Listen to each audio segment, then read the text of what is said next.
The first thing I'd say is that I keep the internet safe. And in more concrete terms, what does that mean? I run a team at Google, and we provide technology to product teams to effectively detect and mitigate abuse.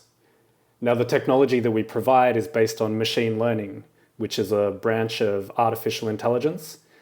And when we talk about abuse, there are many forms of abuse that can happen on the internet, and we're really talking about anything that violates policy. So these are things like toxic comments on YouTube videos, spam or phishing emails that might be sent or received by Gmail, as well as misinformation that can spread on the internet and obviously do a lot of damage. It would be convenient to say, yes, I'm a visionary, but no, I got lucky. So when I was younger, I wanted to be a scientist or a physicist and really discover or invent something profound and change the world. My heroes were Archimedes, Richard Feynman, Isaac Newton. But I realized at some stage, these were people that were kind of singular geniuses. They worked by themselves on a problem that nobody had even thought of before and made an earth-shattering discovery or invention. In the society and the world that I live in, that's less common. And during my PhD, so I had a stint in physics. I did research in quantum computing, as you mentioned, and I found that I was very effective at working with teams and getting large groups of people that I think I mentioned before to work together. And I became very interested in this concept of leadership on a global scale.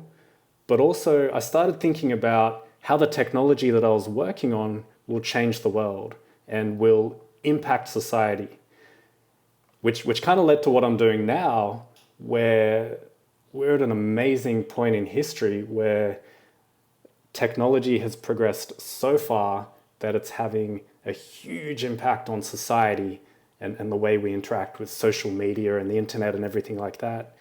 I'm not convinced that the kind of tech and society intersection is quite optimal at this stage. And so that's kind of what led me down that path. So I am a father of two gorgeous little girls, 4 and 7, but they are very much growing up in this landscape of the digital age. And I worry about some of the things I see on the internet and how people interact with social media.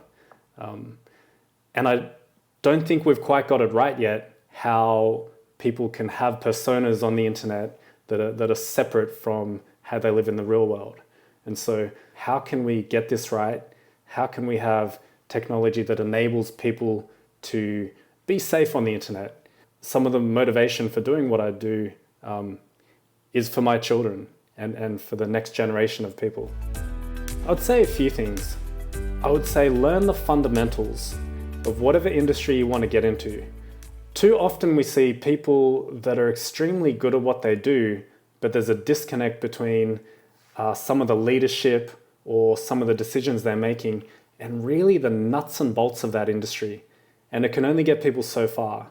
And to really have people follow your vision and rally around what you're saying, you need to know what you're talking about.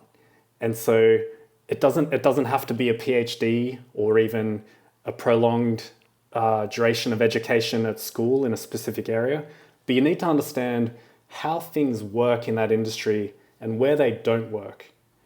And then I'd also say, learn how to be wrong. Learn that very early. Learn how to be wrong often and still be effective. And so if you jump into a new industry or you change teams or somebody smarter than you joins your team and has a better perspective, recognize that and learn how to work with that person, adopt a new way of thinking and make progress. That I can't stress that enough. You will be wrong often. So the earlier you kind of learn how to navigate that, the more effective you'll be.